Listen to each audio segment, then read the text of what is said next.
Ladies and gentlemen, boys and girls, otters and dragons and octopi, welcome to Camp Pencil Point, a place where we draw using nonsense and tomfoolery. We're sure glad you joined us tonight, this evening. Thank you for joining us. Joe Fu here, joined by my very good friend Emily. Emily right over there. How you doing, Emily? Good, how are you? I've been waiting for this day for a long time, because let me tell you, it's been a week and it's only Tuesday. As I said before, happy belated burn supper. For the next 60 minutes, let's all put our stress away. We're gonna celebrate a little thing. I pulled out my tweed. You notice I am not wearing my traditional hoodie. I'm wearing my tweed. I pulled it out of the closet. There's a little dust. Because it's last minute, we're gonna do our own version of burn supper, which is a Scottish tradition. And it's actually a Scottish tradition of fun and nonsense and tomfoolery as far as I'm concerned. But Emily, can you tell us all a little bit about what burn supper is? Burn supper is celebrated for Robert Burns, who is a popular Scottish poet. He wrote the words to Auld Lang Syne, which you probably know.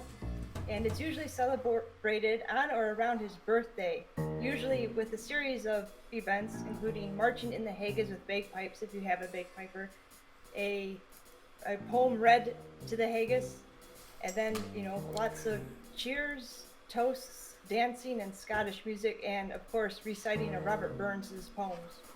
You recite a poem to the haggis. Addressed to the haggis. You address. Okay, so it's a poem. You recite the poem, but you're addressing the haggis. And we're not going to get into what haggis is if you don't know what it is. But honestly, don't knock it. It's basically sausage. I've never personally had it, but from what I understand, Emily, it's like sausage, right? Exactly that. It's sausage. So if you had sausage, You've had something like haggis before. During the poem, you're addressing the haggis. You're talking to the food.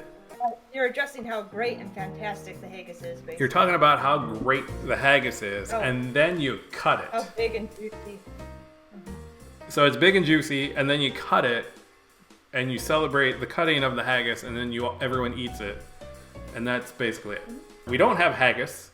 You can't buy a haggis this late in the year for Robert Burns supper. We're gonna play the game. What is Emily eating?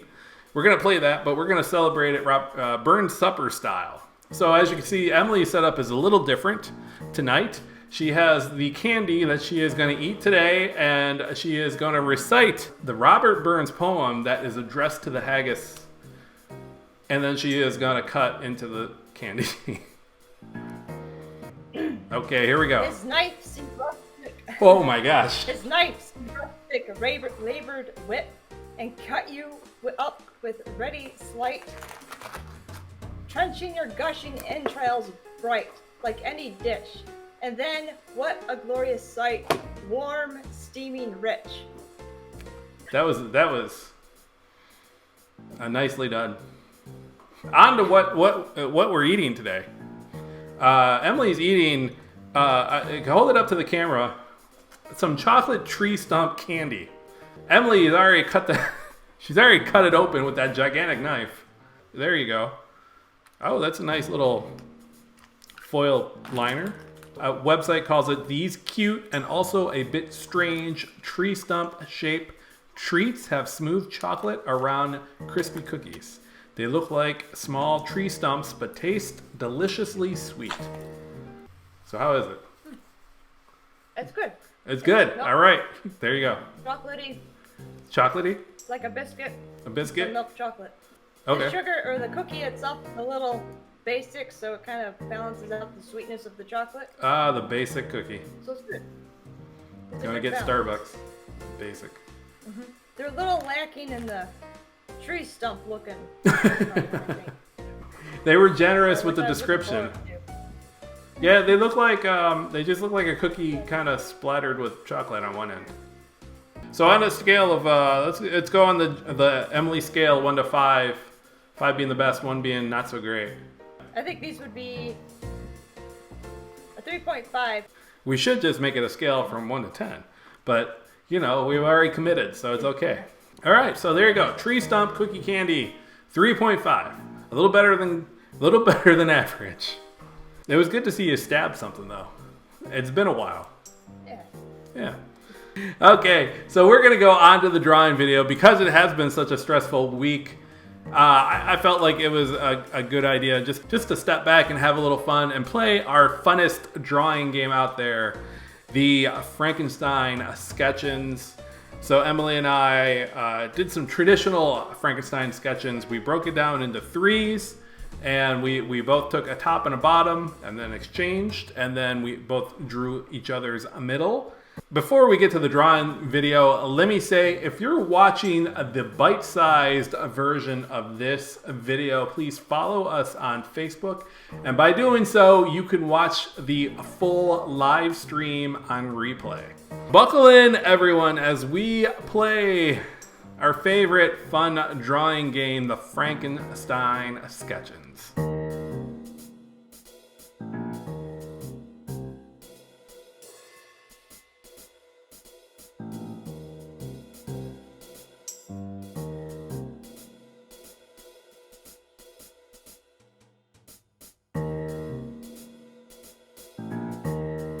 We divided a piece of paper into three. Emily starts with the top, and then she drew the bottom. And she continued the drawing just beyond the fold line. So if you look at my drawing, you could see where I started was where Emily stopped with her top piece. And if you look at the lines at the very bottom of my drawing, that's where Emily started the bottom of the drawing. So that is what I am drawing up to. So it was a little different to have not only a starting point, but also have an end point to aim for. But it turned out pretty good, I think. I liked it provided a little bit of a challenge for me. And I was up for the challenge.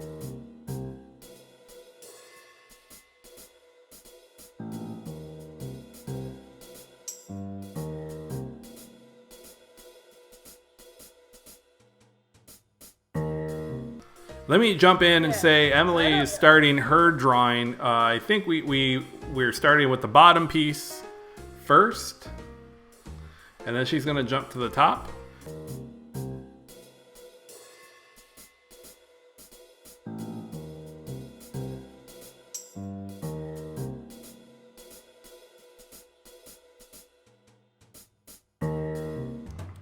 Let me jump in real quick and describe what you're drawing. You actually went from the bottom to the top. So you penciled in the bottom, and now you're penciling in the top. And I believe you're just going to take it away and ink it momentarily once you get everything penciled in.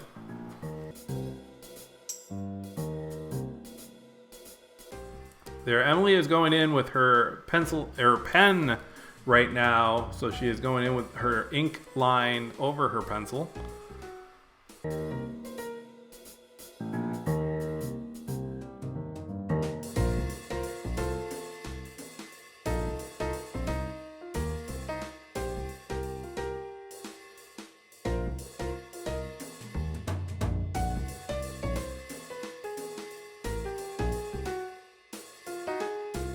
And that's what these Frankenstein Sketchins do, is you remove expectations and you remove control, because I have no idea what Emily drew and she has no idea what I drew, and there's very little control. So when you lose that control, you just kind of sit back and you have fun and you enjoy yourself.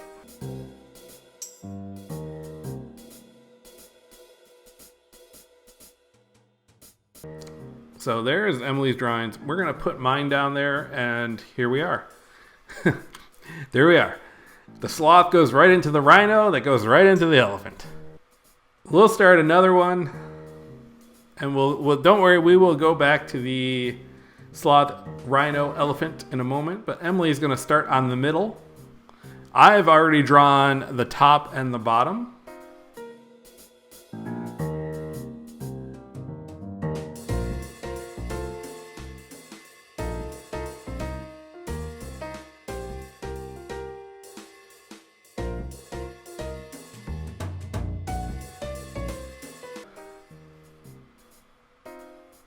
how did you feel about drawing with the top and the bottom already drawn? It wasn't. These are always a bit or they can be intimidating depending on how many marks they have to go by. But Yes. it wasn't as terrifying as I thought it might be. Yeah. It was alright.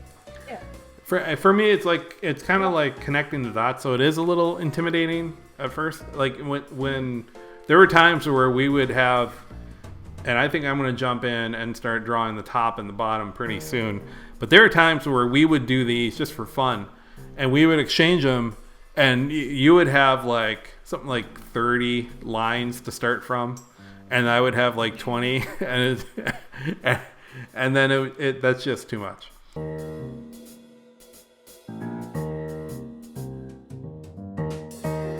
All right, so I want to start mine. This is before Emily got the middle, so I'm going to start on the top.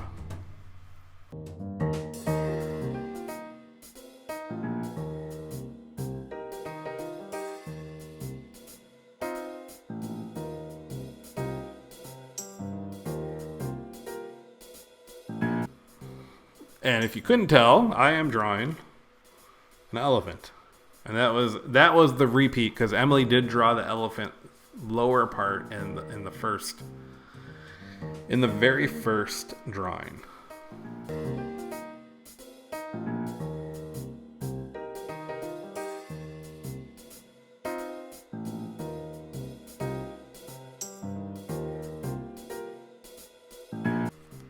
So once again, we're going in with very little to no expectation on what the final piece is going to be.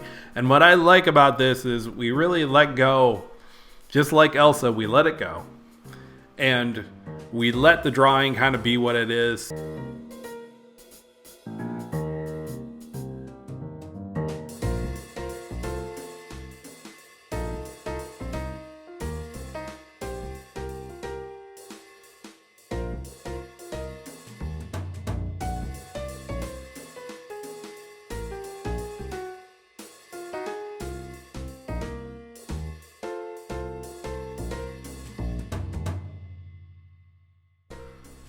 Bottom of Hatbox Ghost, middle of a business lobster, and top of a teacup elephant. There it is. There it is. And nothing works at all. It works. It all joins together somehow, but it doesn't. So there they both are side by side. The sloth rhino elephant combo and the elephant lobster Hatbox Ghost combo. All together, and we'll come back to us right now, and we'll kind of wrap up this game of nonsense and tomfoolery. Hey, what's up, guys? So let me say before we go, if you're a good artist, then be a good artist. If you're a not so good artist, well, be a not so good artist. Whatever you may be, put aside some time to have some fun.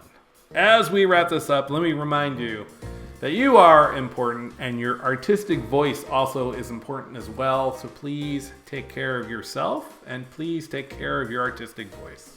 Remember to draw every day, but to take the stress out and to draw for fun.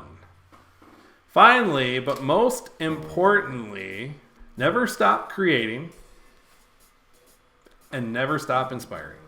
Until next time, everyone, go out and draw something ridiculous. Good night, everyone.